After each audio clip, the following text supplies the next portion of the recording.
আমন্ত্রণ জানাচ্ছি প্রিয় দর্শক মানচিত্র নিয়মিত আয়োজন কথোপকথন। দর্শক, আজ 27শে মে 2026। ভিডিও শুরুতেই আপনাদের জানিয়ে রাখি আজ আমরা কি দেখতে চলেছি। প্রথমত, ওমান সাগরে বিদেশি অয়েল ট্যাঙ্কারে ভয়াবহ হামলা এবং ইরানের আকাশসীমায় ঢোকা আমেরিকার F-35 ফাইটার জেটকে তাড়িয়ে দেওয়ার একটা চাঞ্চল্যকর ঘটনা ঘটেছে।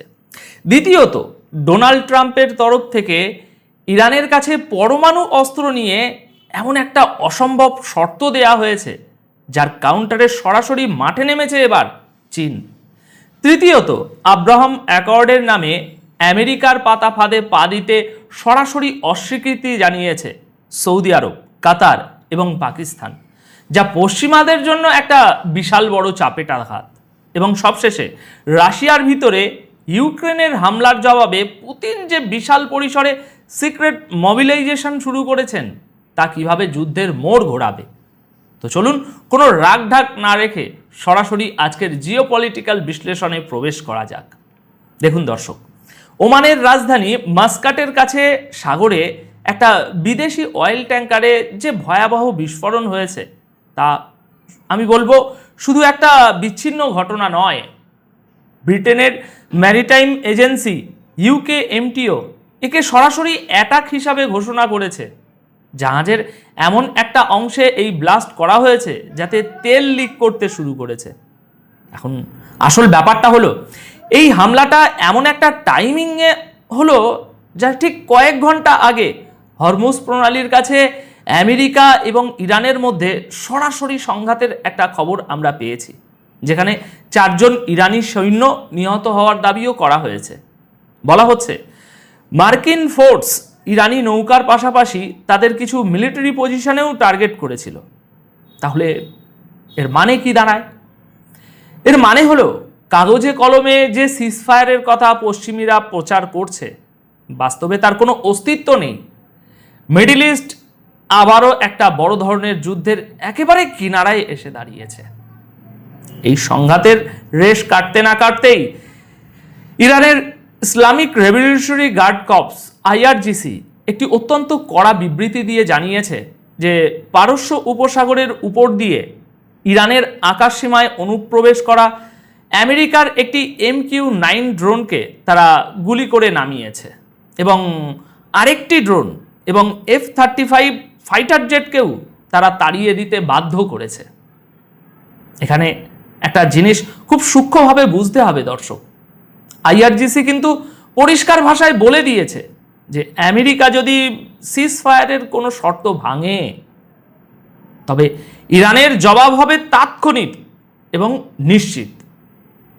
এই চরম উত্তেজনার প্রেক্ষাপট কিন্তু তৈরি হয়েছিল 25-26 মের রাতে, যখন আমেরিকা ইরানের দক্ষিণাঞ্চলের বেশ কিছু মিলিটারি এবং র্যাডার সাইটে হামলা চালিয়েছিল। আমেরিকা বলছে তারা নিজেদের সুরক্ষার জন্য এই স্ট্রাইক করেছে, কিন্তু ইরান প্রমাণ করে দিল যে তাদের এয়ার ডিফেন্স এখন শুধু অ্যালার্টেই নয়, বরং তারা আমেরিকান ফাইটার জেটকেও ব্যাকআউট করতে বাধ্য করার ক্ষমতা রাখে। যারা ভেবেছিলেন এই অঞ্চলে শান্তি চলে এসেছে তাদের জন্য এটা একটা বিরাট বড় রিয়ালিটি চেক। একদিকে আমেরিকা এবং ইরানের এই চরম উত্তেজনার মধ্যেই এদিকে মার্কিন প্রেসিডেন্ট ডোনাল্ড ট্রাম্প এমন একটা শর্ত ছুড়ে দিয়েছেন যা জিওপলিটিক্যালি পুরোপুরি অবাস্তব। ট্রাম্প দাবি করেছেন যে ইরানের কাছে থাকা এনরিচ ইউরেনিয়াম বা যাকে তিনি নিউক্লিয়ার ডাস্ট বলছেন তার পুরো স্টক অবিলম্বে আমেরিকার হাতে তুলে দিতে হবে, অথবা ইন্টারন্যাশনাল অ্যাটমিক এনার্জি এজেন্সি যেটা আছে তার উপস্থিতিতে তা সম্পূর্ণ ধ্বংস করতে হবে। দর্শক, একটু প্র্যাকটিক্যালি ভাবুন, কোনো সার্বভৌম রাষ্ট্র, বিশেষ করে ইরানের মতো একটি দেশ যারা পশ্চিমা স্যাংশনের পাহাড় ডিঙিয়ে নিজেদের নিউক্লিয়ার প্রোগ্রাম দাঁড় করিয়েছে, তারা কি চাইলেই নিজেদের সবচেয়ে বড় শক্তির জায়গাটা আমেরিকার হাতে তুলে দিতে পারবে বা দেবে? ট্রাম্প হয়তো 440 কিলোগ্রাম হাইলি এনরিচ ইউরেনিয়ামের কথা বলছেন, কিন্তু ইরানি অফিসিয়ালরা এই আবদারকে পাত্তাই দেয়নি। তারা পরিষ্কার জানিয়ে দিয়েছে চুক্তির শর্ত অনুযায়ী 60 দিনের সিজফায়ার আগে শুরু হতে হবে, তারপর অন্য কোনো কথা আবার শুরু হবে। দর্শক, ইরান খুব ভালো করেই জানে একবার যদি তারা তাদের এই নিউক্লিয়ার কার্ড হাতছাড়া করে, তবে পশ্চিমা শক্তিগুলো তাদের লিবিয়া বা ইরাকের মতো দশায় ফেলতে এক মুহূর্তও ভাববে না। আর ঠিক এই জায়গাতেই দাবার বোর্ডে এন্ট্রি নিয়েছে চীন। চীনা পররাষ্ট্র মন্ত্রণালয়ের মুখপাত্র মাও নিং আজ স্পষ্টভাবে জানিয়েছেন যে বেইজিং ইরানের নিউক্লিয়ার ইস্যুর রাজনৈতিক এবং কূটনৈতিক সমাধানের জন্য পুরোপুরি প্রতিশ্রুতিবদ্ধ। চীন সরাসরি আমেরিকাকে উদ্দেশ্য করে বলেছে যে ইরানের নিউক্লিয়ার ফাইল সমাধানের ক্ষেত্রে আমেরিকার উচিত আরও বেশি সততা এবং আন্তরিকতা দেখানো। দর্শক, এর মানে বুঝতে পারছেন? চীন আসলে ইনডাইরেক্টলি আমেরিকাকে বলছে যে তোমরা বেইমানি করছো। মধ্যপ্রাচ্যে আমেরিকার হেজিমনি বা একচ্ছত্র আধিপত্যকে ব্যালেন্স করার জন্য চীন যে এখন সরাসরি ইরানের পাশে দাঁড়িয়ে একটা বিশাল কূটনৈতিক ঢাল তৈরি করছে, এটা তারই একটা পরিষ্কার বার্তা। এর পাশাপাশি ইরান এখন আর শুধু ডিফেন্সিভ মুডে নেই, তারা পুরোপুরি অফেন্সিভ ডক্ট্রিনে চলে গেছে। আল জাজিরাকে দেওয়া এক ইন্টারভিউতে ইরানি ফৌজের senior spokesman brigadier general Abdul Fazel Shekarchi অত্যন্ত ভয়ঙ্কর একটা স্টেটমেন্ট দিয়েছেন। তিনি বলেছেন ইরানের টার্গেট ব্যাংক পুরোপুরি আপডেট করা হয়েছে এবং তারা নতুন যুদ্ধের জন্য সম্পূর্ণ প্রস্তুত। তিনি পরিষ্কার একটা রেড লাইন ড্র করে দিয়েছেন যে আমেরিকা বা ইসরায়েল যদি নতুন করে হামলা করে, তবে এবার ইরানের জবাব শুধু মিডল ইস্টের ভিতরে সীমাবদ্ধ থাকবে না, বরং তা রিজিওনাল বর্ডার পার হয়ে অনেক দূর পর্যন্ত যাবে। মানে আমেরিকার যেসব বেস বা তাদের মিত্রদের যেসব স্থাপনা এই অঞ্চলে বা এর বাইরে আছে, সবাই এখন ইরানের মিসাইল রেঞ্জের আওতায়। আর সবচেয়ে বড় জিওপলিটিক্যাল থ্রেট তিনি দিয়েছেন তেলের বাজার নিয়ে। শেকারচি বলেছেন নতুন যুদ্ধে যদি ইরানকে তেল এক্সপোর্ট করতে বাধা দেওয়া হয়, তবে এই পুরো অঞ্চল থেকে এক ফোঁটা তেলও বাইরের দুনিয়ায় যেতে দেওয়া হবে না। হরমুজ প্রণালী পুরোপুরি বন্ধ করে দেওয়ার এই সরাসরি হুমকির ইম্প্যাক্ট কতটা ভয়াবহ তা হয়তো আপনারা 26শে মের গ্লোবাল মার্কেটের দিকে তাকালেই বুঝবেন। 26শে মে যখন পশ্চিম এশিয়ায় আমেরিকা ও ইসরায়েলি হামলাগুলো হলো, তার পরপরই ইন্টারন্যাশনাল মার্কেটে ব্র্যান্ড ক্রুড অয়েলের দাম এক লাফিয়ে 2% বেশি লাফিয়ে বেড়েছে। গ্লোবাল ট্রেড এবং তেলের সাপ্লাই চেনকে জিম্মি করে ইরান আসলে আমেরিকাকে বুঝিয়ে দিচ্ছে যে তোমরা যদি আমাদের ইকোনমিতে হাত দাও, আমরা পুরো বিশ্বের ইকোনমিকে ধ্বংসের মুখে ঠেলে দেব। দেখুন, পশ্চিমা দেশগুলো এমনিতেই মুদ্রাস্ফীতি নিয়ে হিমশিম খাচ্ছে, তার উপর তেলের এই দাম বৃদ্ধি তাদের জন্য রীতিমতো গলার কাটা হয়ে দাঁড়িয়েছে। আচ্ছা, এবার আসুন আমেরিকার মিডল ইস্ট পলিসির সবচেয়ে বড় কূটনৈতিক ব্যর্থতার দিকে নজর দিই। ডোনাল্ড ট্রাম্প চেয়েছিলেন আব্রাহাম অ্যাকর্ডের মাধ্যমে ফিলিস্তিনের ইস্যুটাকে পুরোপুরি বাইপাস করে দিতে, বাইপাস করে মুসলিম দেশগুলোকে ইসরায়েলের সাথে সম্পর্ক স্বাভাবিক করতে বাধ্য করবেন।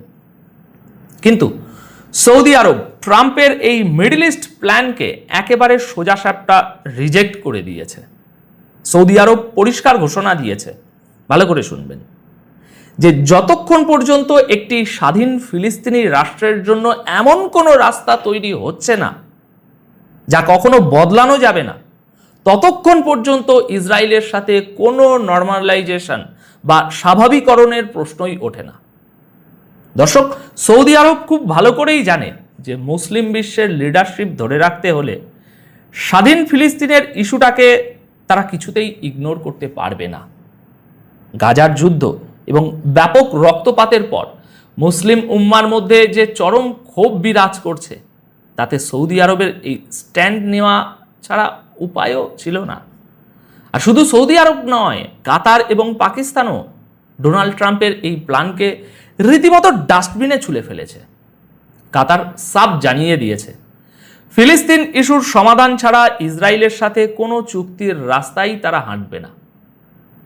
অন্যদিকে পাকিস্তানের প্রতিরক্ষা মন্ত্রী খোয়াজা মোহাম্মদ আসিফ আরও কড়া ভাষায় বলেছেন যে যাদের কথার একদিনেরও কোনো ভরসা নেই তাদের সাথে একই টেবিলে বসা পাকিস্তানের নীতি ও আদর্শের পরিপন্থী। তিনি এটাও স্পষ্ট করেছেন যে ইরানের সাথে আলোচনার বিষয়টাকে ইসরায়েলের সাথে সম্পর্ক স্বাভাবিক করার যে মিলিয়ে মিশিয়ে একটা প্যাকেজ ডিল বানানোর যে চেষ্টা করছে আমেরিকা, তা পাকিস্তান কোনোভাবেই মানবে না।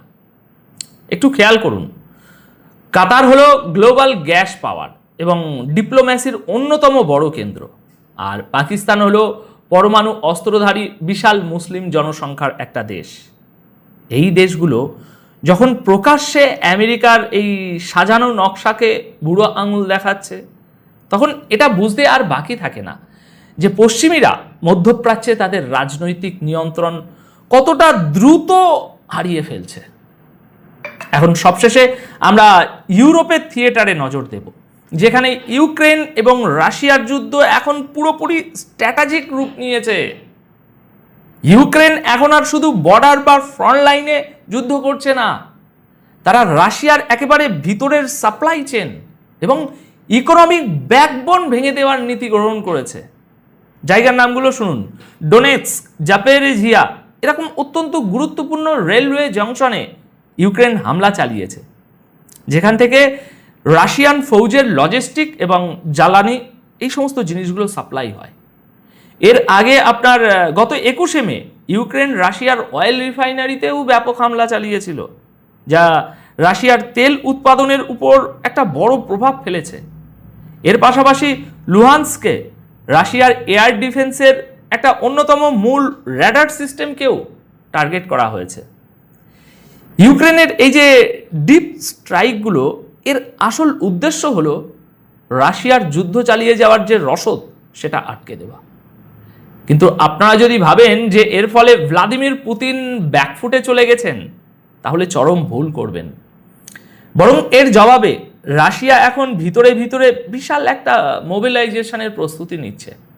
সাধারণ ডেটা আপডেট বা রেকর্ড ভেরিফিকেশনের নাম করে রাশিয়ান সরকার আসলে তরুণদের হাতে এমন সব কাগজপত্র ধরিয়ে দিচ্ছে যেখানে পরিষ্কার বলা আছে যে মোবিলাইজেশন ঘোষণা হলে কবে, কোথায় এবং কি কি জিনিসপত্র নিয়ে রিপোর্ট করতে হবে।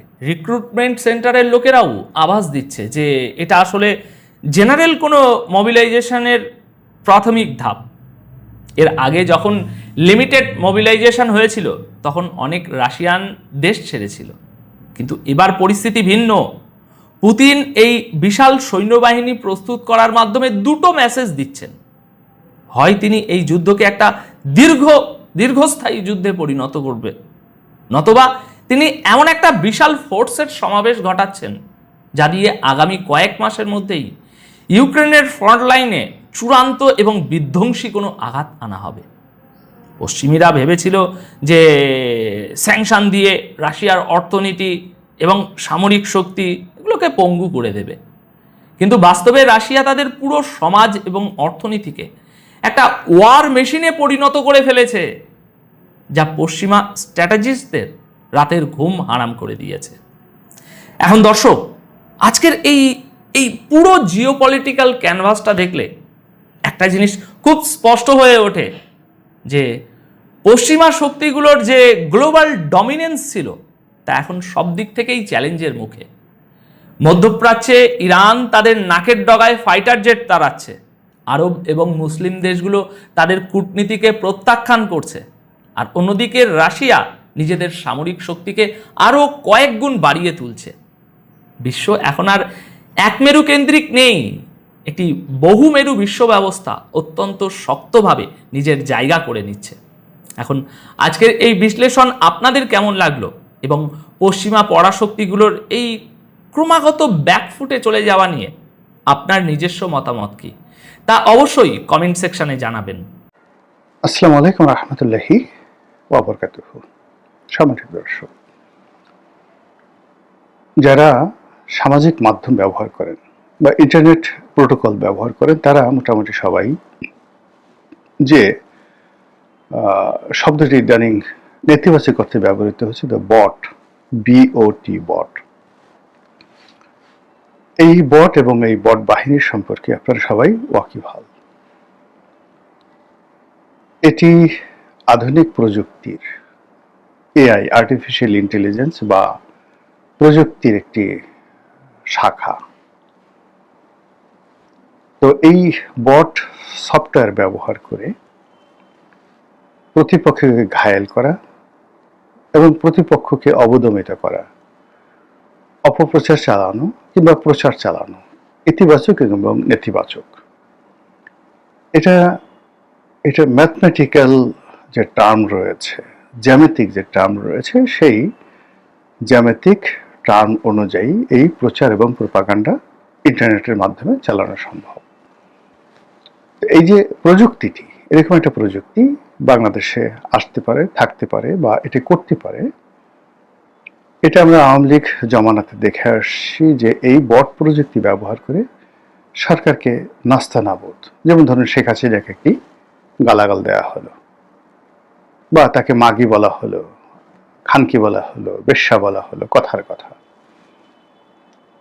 এখন ধরুন সিঙ্গেল একজন একটা কথা বললো, শেখ হাসিনা একজন একটা প্রশংসা করলো, the mother of the east, গণতন্ত্রের মানুষকন্যা, আর সঙ্গে সঙ্গে নিচে এসে যে কোনো একটা ফেসবুক আইডি থেকে বলা হলো ও একটা খানকি মাগি। এখন ঠিক সেম বক্তব্যটি আরো 1000 সেই আইডি থেকে এসে তারা ওই একই কমেন্ট করে গেল। এই যে কাজটি, এই কাজটি করে একটা রোবোটিক প্রযুক্তি, যে প্রযুক্তিকে বলা হয় বট। বাংলাদেশের রাজনীতিতে বিরোধী দলকে অপদস্থ, অপমান করা, কোনো ব্যক্তির ক্যারেক্টার অ্যাসাসিনেশন করার জন্য এই প্রযুক্তি এখন সবাই ব্যবহার করছে। বিএনপি করছে, আওয়ামী লীগ করছে, জামাত করছে। কিন্তু এই প্রযুক্তিকে একেবারে ব্যবহার করে বাংলাদেশ এটাকে অনেকটা শিল্পের মর্যাদা নিয়ে গেছে। জামাত তাদের বাঁশের কেল্লা, তাদের আরো বিভিন্ন রকম যে পেজগুলো ছিল, এইগুলো ব্যবহার করে এবং এইগুলোর মাধ্যমে হয়তো দেখা গেল তাদের 200 বা 300 বা 400 এরকম সাইবার ওয়ার্কার বা কর্মী তাদের ছিল। এই 200, 300 বা 400 এদের এক একজনের অধীন 400, 500, 600 আইডি দিয়ে তারা এই কাজটি অনবরত আওয়ামী লীগের বিভিন্ন নেতা, কর্মী, সরকারের কর্তা ব্যক্তি কিংবা আওয়ামী লীগের বিরুদ্ধে যে কোনো একটা গুজব ছড়ানো, এই কাজগুলো এই বট বাহিনীর মাধ্যমে জামাত করেছে বলে সবার একটা অভিযোগ। আর জামাত এই ব্যাপারে তেমন কিছু না বললেও এই ইন্টারনেট জগতে যে তাদের আধিপত্য, তারা যে কোনো একটা স্ট্যাটাস দেওয়ার সঙ্গে সঙ্গে মুহূর্তের মধ্যে মিলিয়ন ভিউ হয়ে যাচ্ছে। তারপর সেখানে 3-4 লাখ 5 লাখ লাইক পড়ে যাচ্ছে। সেখানে আহমদুল্লাহ কিংবা ধরুন আজাহারিদের মতো জামাত মাইন্ডের যে সকল মহাপুরুষ রয়েছে, তারা যদি বলে খেলাম, পড়লাম, ঘুমালাম, তারা যদি বলে আলহামদুলিল্লাহ, সুবহানাল্লাহ, তারা যদি বলেন যে কোনো জিনিস বলেন, সঙ্গে সঙ্গে ওই দিন 5 মিনিটের মধ্যে আপনি দেখবেন 3-4 লাখ লাইক এবং কমেন্ট চলে এসছে। এটা যেটিকে বলা হয় সাধারণ যে অ্যালগোরিদম, সেই সাধারণ অ্যালগোরিদমে এটি সম্ভব না। এই কাজটি জামাতের যারা বট বাহিনী, সেই বট বাহিনী তারা এই কাজটি করে মূলত তাদের লোকজন যে এত জনপ্রিয় এই জিনিসটি প্রমাণ করার জন্য। তো এটা আমাদের যে সামাজিক মাধ্যমে এই বিষয়গুলো, মানে আমার কত ফলোয়ার আছে, আমার কত লাইক আছে, কত কমেন্ট আছে, এবং সেটার উপর ভিত্তি করে অনেকগুলো মানুষের যে আত্মবিশ্বাস, কর্মকাণ্ড, এটা এখন একটা রোগ এবং ব্যাধিতে পরিণত হয়েছে। সজীব ওয়াজেদ জয়, তারেক রহমান, শেখ হাসিনা, ডক্টর শফিকুর রহমান, অন্যান্য যে সকল রাজনৈতিক নেতৃবৃন্দ রয়েছেন, তারা সবাই একে অপরের সঙ্গে প্রতিযোগিতা করে তাদের কার কত ফলোয়ার, কার কত ফ্যান, তার কোন বক্তব্য লোকজন কিভাবে গ্রহণ করে, এটি পারস্পরিক এই প্রতিযোগিতা করার জন্য প্রায় সবাই এখন এই প্রযুক্তি, বট যে প্রযুক্তি, সেই বট প্রযুক্তি ব্যবহার করছেন। আর এই বট প্রযুক্তিটা পরিচালিত করার জন্য দলগতভাবে এখন সবাই ফান্ডিং করছে। আওয়ামী লীগের লোকজন এখন এই বট প্রযুক্তি ব্যবহার করছে, তারাও এই জামাতের মতন করে, বা যদি জামাত মাত দিয়ে ধরেন এই কাজটি জামাত যদি বলে যে আমরা করিনি, ধরেন বামাত করেছে বা সামাত করেছে বা ঘামাত করেছে, যারাই করেছে এটাকে এখন বিএনপি এবং আওয়ামী লীগ অনুসরণ করছে। তো সেই দিক থেকে বিএনপির এই মুহূর্তে যে বট বাহিনী তারাও যথেষ্ট শক্তিশালী, জামাতের যারা লোকজন আছে তারাও শক্তিশালী, আর আওয়ামী লীগের লোকজনও শক্তিশালী। ফলে পুরো সামাজিক যে মাধ্যম, সেই সামাজিক মাধ্যমের উত্তেজনা, ঝগড়াঝাঁটি, মারামারি, কাটাকাটি, অশ্লীলতা এবং অশ্রাব্যতা, এটি অনেকটা ডাল ভাতের মতো হয়ে গেছে। এবং সেই ডাল ভাতের কবলে পড়ে আমাদের তরুণ সমাজ, আমাদের বিভিন্ন শ্রেণী পেশার মানুষ, তাদের যে দীর্ঘদিনের যে স্বাভাবিক মানব ধর্ম রয়েছে, হিউম্যান কোয়ালিটি অ্যান্ড ক্যারেক্টারিস্টিক্স রয়েছে, হিউম্যান থিঙ্কিং রয়েছে, হিউম্যান বিহেভিয়ার রয়েছে, এই সব কিছুর মধ্যে পশুত্ব চলে এসছে, অশ্রাব্যতা চলে এসছে, অসভ্যতামি চলে এসছে, যেটি বড় বড় অপরাধ সংগঠিত করাচ্ছে। এই সময়টাতে যে পায়সকাম হচ্ছে, মানে সমকামিতা, পুরুষে পুরুষে যেটা তাদের যে যৌনকর্ম, এটি এখন ইউরোপ আমেরিকা সে ভয়ঙ্কর হয়ে পড়েছে। ইউরোপ আমেরিকাতে যৌনকর্ম হয় পুরুষে পুরুষে, নারীতে নারীতে, যেটিকে লেসবিয়ান বলা হয়, বা যেটাকে সেই নারীদের যে লেসবিয়ান বা পুরুষদের মধ্যে যেটিকে বলা হয় গে, এটার একটা সিস্টেমেটিক নিয়মতান্ত্রিক পদ্ধতি রয়েছে। কিন্তু ধর্ষণের মতো ঘটনা, পুরুষ ধর্ষণ, নারী ধর্ষণ, এটি কম হয় সেখানে। কিন্তু বাংলাদেশে এই জিনিসটা বেশি হচ্ছে ইদানিং। 2 নম্বর হলো যে নারী এবং পুরুষ, শিশু যারা, পুরুষ শিশু, নারী শিশু, তারা মানে বিভিন্ন মহল দ্বারা ধর্ষিত হচ্ছে। বাইসেক্স, কাউন্টার সেক্স, হোমোসেক্স ইত্যাদি দ্বারা তারা ধর্ষিত হচ্ছে। আর অসম বুড়া মানুষ যুবকদের দ্বারা ধর্ষণ হচ্ছে, বুড়া মানুষ বালক বালিকাদের ধর্ষণ করছে, শিশুদের ধর্ষণ করছে। এই জিনিসগুলো এখন এমন একটা বিকৃত পর্যায়ে